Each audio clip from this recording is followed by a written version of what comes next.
Hey everybody, what's up? This is Tim Hart, branch manager of VanDyk Mortgage, hope all as well. A lot of discussion about interest rates lately, so I figured up VanDyk Mortgage has an amazing secondary market team that's in control of rates. I brought in the head honcho, not you, John Barnes. I went right for Brad Chatel. Sorry about it, Brad. How you doing, buddy? I'm doing good. How about yourself, Jim? I'm doing good, man. Doing good. You rule, by the way. You're looking good today, buddy.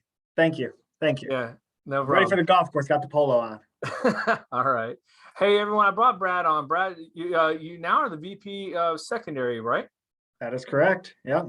Congratulations. You earned it. You work hard. Thanks. Yep.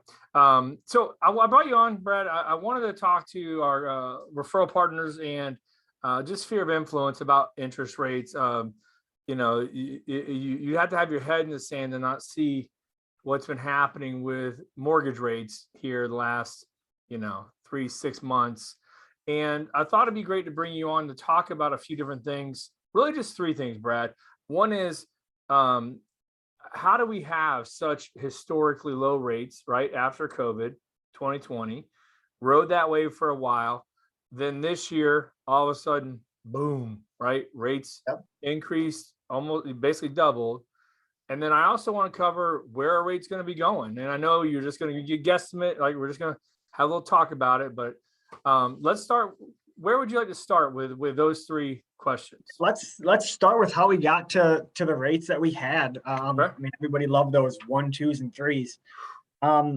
So when COVID hit, it was kind of a slow ramp up to COVID in the United States. But as soon as the economic impact started to hit, the Federal Reserve kind of stepped back into the mortgage market. They started buying what's called mortgage-backed securities, which is what, when we originate a loan, the mortgages actually get delivered into. When they did that, they did it at such a historically high level. It was in the tens of billions a month that they were purchasing. What that did was basically shot down the price on mortgage-backed securities. So we went from rates they were still on a historic level, relatively low in the 4s and 5s, but it shot rates down very quickly. They were buying all of the demand. The Federal Reserve, Fed, as I'm going to call it mostly, took all of the supply out of the market. They were buying it all, to the point that there was surplus, that they were trying to buy more and it was not there.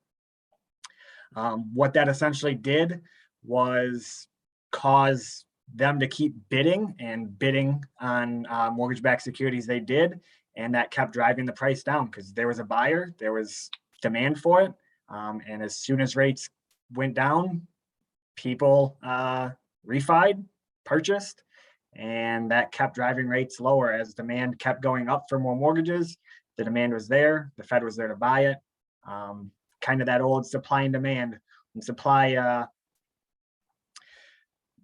the basics, economics of supply and demand. When supply is there and demand is there, the functions kind of coordinate with each other and cause prices to go down.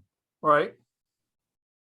Yeah, and so that's 2020, and going through that, I've been in the business since 2001, and I mean that's the lowest I've ever seen and anyone's ever seen. I mean, like that was absolutely insane. But the thing was, Brad, and we all knew it, we all said it, you all try to tell our consumers, our referral partners, it's not going to last. This is not. At some point, COVID era would be over and the Federal Reserve would start to bounce out of the market. And that's kind of where we are in this day and age. At the end of last year, they announced plans to start reducing the amount that they were buying each month. And as soon as they announced that, the mortgage rates started to rise. Mortgage-backed securities started to price worse. We started to go up in the coupon tranches that control mortgage rates. And ever since then, they've kind of been dwindling the amount that they hold every month or that they're buying every month. And as they do that, you're taking away the largest buyer of mortgage-backed securities in the market. And now you're to the point where they're buying basically what they're doing now. The Federal Reserve is still buying mortgage-backed securities, but it's at a very small scale. So every month, the mortgage-backed securities pay off in their portfolio. And all they're doing right now is whatever is paying off, they have a cap on how much of that they're going to buy back.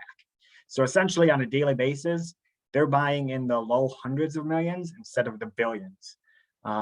Essentially what that does is it puts out the mortgage-backed securities to the actual institutional investors, the Wall Street investors, the foreign investors that try to buy mortgage-backed securities. And it's actually more of a true bid now. You're not having the Fed say, I'll buy whatever amount of mortgage-backed securities are out there. You now have those institutional buyers bidding on and actually having you essentially back to a true mortgage-backed security market. Yeah, I was about to ask you, do you I mean, are we there yet with what you consider just a normal market, or still a little bit more to go? There's still a little bit more to go. And when I say there's a little bit more to go, that doesn't necessarily mean rates are going to go higher because there's more that the Fed could be letting loose of and not buying as much. You're going to have demand. There's always been demand for mortgage-backed securities on the open market. But in terms of, are we to a more normal market in terms of how the mortgage-backed securities function? Yes, we're back to a normal per se market in terms of who's buying and how the price is being determined. And that's why you see a little bit more intraday volatility in terms of rates. Yeah. And so like, if you're watching this right now and you're a consumer, like thinking about buying a home and you're worried about rates or where they're at, like we've been telling our consumers, Brad, it's like, hey, like that 2020, the 2020 rates and a lot of 2021, that's a little bit of an anomaly. Like, that's like your once in a lifetime, maybe opportunity to get those type of rates. Maybe another one will show up, you never know. But like where we're at now is kind of like where the rates were at for me when I started in 01, 2002, like that range. And we fluctuate back and forth. Historically speaking, right now, rates, high fives, low sixes, right? Might as well start saying, by the way, this is June or July of 2022. Okay. So in case anyone's time stamping us right now, 2 years down the road. But like rates, historically speaking, still good, right? Yeah. I mean, from a historical perspective, I mean, you look back prior to 2000 and probably 11, most interest rates were in the 6, 7, 8, 9s, even higher. I mean, you go back another 5-10 years off that, you're talking about being in the 10s. Yeah. So yeah, they're still relatively low. There's affordability isn't too out of reach for most people in the 5s and 6s. And there's potential that a year or two from now, don't be scared that just because rates are high now, it doesn't mean that there won't be an opportunity in the future to refinance it and get a lower payment. Ooh, yeah, we'll get into that. We'll get into that in a few minutes of where I think rates are going to go. But there definitely is a potential to refi down the road with what economic stuff might be coming out. And so like what consumers are facing today, and I get it, like you and I will say like, hey, historically these rates are low. And they have two things that are really going on for a consumer right now. And I understand, I get it, I empathize with it. One is home prices, right? They're like, yeah, home, rates are historically low, but like in 2001, what my boomer self is over here talking about, like home prices weren't where they at right now, right? Like they're a lot higher. So you have the affordability issue going on. And the other part of it is you're coming out of the lowest rates ever, and so they have those two things they're struggling with. So like I'm having the conversation with our buyers and just basically saying, hey, you want to buy, we've been talking about rates increasing, right? Like this increase, correct me if I'm wrong, but the research and stuff I've read and heard, it's slowly going to keep increasing. Would you agree? There's definitely the potential for rates to continue to increase throughout the year. So as of earlier this month, we can say in June, the Federal Reserve was kind of forced to do something they hadn't done since 1994. As most people are probably aware, inflation is somewhat out of control. that's kind of what happens when the Federal Reserve pushes so much money into the economy and keeps rates at such a Right. low figure for such a long time. They're trying to tame inflation, and right now we have inflation at a 40-year high. And what the Federal Reserve has been doing to counter that has not been working to date. If it continues to move out of control, rates will probably continue to rise. The question is how quickly. Nobody in the industry really saw doubling effect in the first 6 months of the year. Yeah. But yeah, the general consensus is that rates will continue to rise. It's the question now of what pace will they continue to rise at. Right. And that's kind of like the conversation we're having with people is like, hey, home prices, I mean, in Florida, they're expecting them to continue to slowly creep up or maintain. I've been hearing bits and pieces of price reductions right now. Like you didn't ever hear that last couple of years, but like, Yeah. so you hear bits and pieces of it, but like, even if home prices stay the same and your rates continue to creep up, you're losing your affordability. And so what we've been talking to people is like, hey, the rates are going to slowly keep going up. You want to buy, rents through the roof. Like if you look at buying now, you mentioned it already, and I'm glad you did. Down the road, right, in the future, 18, 24 months, maybe, I don't know what date you're going to give it. They do expect a what? What do they expect in the next few years, Brad?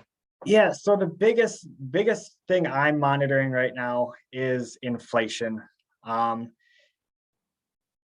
The general consensus is that the Federal Reserve is going to continue to increase the federal funds rate. As they increase the federal funds rate, there's not a direct correlation, but it typically means that interest rates are going to go up as well. Mm-hmm. The issue comes in with the And if we can say that one more time, if someone's made it this far, I want to make sure they understand that. Can you just repeat what you said about the Fed? The Fed increases rates, their rate by 0.5 point. It doesn't mean mortgage rates immediately are up 0.5 point. Correct. Yes. No, the federal funds rate does not correlate in any way with saying if they increase it by a quarter, interest rates raise the quarter. Right. That does not in any way correlate together. What does correlate is as the federal funds rate goes up, that means that the cost to borrow money by a bank, by institutional investors goes up. So in turn, that means if it costs more for XYZ to borrow money, it's then going to cost the consumer more to borrow money. Okay. So that's the correlation between Fed funds rate and the mortgage-backed securities and the mortgage rates. Gotcha. Okay. To pivot back to rates and what I'm looking at, I'm looking at the R word, which would be recession. Nobody likes to hear that. Nobody wants to talk about it. But that's where we would see rates potentially go down in the future. I'm not going to say 3 months. I'm not going to say 6 months or 12 months, but the Federal Reserve seems to be in the mindset that they have to tame inflation. And at some point, it will hit a point that they may have done too much. They may have gone too far because inflation data tends to be 2, 3, 4 months down the line. So they're kind of reacting to data that they're getting from past months. So, the 40-year high print that happened last month of inflation is more than likely a month or two old. So they're reacting to data. And if they keep reacting the way they are, eventually you're going to hit a point that you've gone too far and a recession is more likely. And usually recessions mean interest rates get lower, historically speaking. Yeah, right. So recession comes up for people that are like watching this now. Like if you don't own a home, rates will be a little lower for you. Great opportunity to buy. If you've already bought a home in a market, you may have a refinance opportunity to lower that monthly payment to shorten the term of the mortgage. Right, Brad? Yep, exactly. And I want to make sure that everybody understands that a recession doesn't mean 2008. Yeah. Recessions are generally a slowdown in the economy. It's not a financial crash like 2008 or in the 90s or 80s. every 5 to 7 years, a healthy economy has a recession. So don't be Up and scared of the down. word recession. I think the talking heads on the news tend to overblow it some. It's just a general slowdown in the economy. It's not, time for doom or gloom or anything like that. It's Yeah. actually a good time to capitalize on refinancing, buying a mortgage at a cheaper interest rate, dumping as much money as you possibly can in the stock market because it's down. That type of situation. Yeah. And so 2 things to add to that. One is I want to acknowledge that my eyeglasses are crooked, Brad. I can't stop looking at them. They fell off my head last night when I was working on my boat. Look at that. They're all jacked up. So if you want to make fun of me in the comments, hit me up on that. Part 2, I keep looking at how crooked they are. But part 2 is I went through 08. I lived that. And man, speaking just on mortgages in general, right? There's a ton of stuff going on globally in different industries that could cause massive problems. The mortgage industry is not going to be it this time. All right. Like these loans we wrote, and the loans we wrote 08 prior, trash, garbage, so much. Ever since then, it's all just FHA, conventional, VA, all decent credit scores, all have a good amount of equity put into them. They all prove their income for the most part, right? They're all safe and good mortgages. So I know we didn't do it this time, Brad, if it happens. Okay. Yeah. That's what I wanted to clarify with people is that we're not going to see a financial crash by any means, but we could potentially see a recession, which is honestly good for a healthy economy. Well, you got the ebbs and flows, right? Tide goes in, tide goes out, like the ups and downs. You can't just keep going up and up and up forever. Same with rates, same with everything, the stock markets, you name it, right? But you do always want a healthy increase, right? Dip, healthy increase, Yep. etc. But hey, man, I think that was good information, Brad. You got anything else you want to add? No, I think the key thing is to just keep watching inflation and see where inflation goes. And, if the Fed's able to tame it, we're in a good situation. If they don't tame it, we're probably in for some hardships in the future that will create opportunities for those that have mortgages and such. Yeah, cool, man. Well, hey, dude, I appreciate it. If you guys have any other questions or concerns, mortgage related or rates or whatever we're talking about here, reach out to me. Happy to help. Myself or someone from my team is always available. Call our office, 239-437-4278. Wherever you're watching, press like, hook me up, man. It helps. Press like, share this with someone that's looking to buy a home. That always helps as well. Or maybe they're just financial geeks and they would love to hear Brad's take on all of this stuff, right? So Brad, FYI, shout out to your wife. I was gonna give her a shout out. Taryn is great. She works with VanDyk Mortgage as well and does an amazing job. You married up and smarter, just like I did. So well done. Yep, that's the key in life. Marry up and smarter. That's right. Thanks for the time. All right. Hey man, I appreciate you being on here. Thanks, dude. Yep, thank you. See you, Brad. Bye.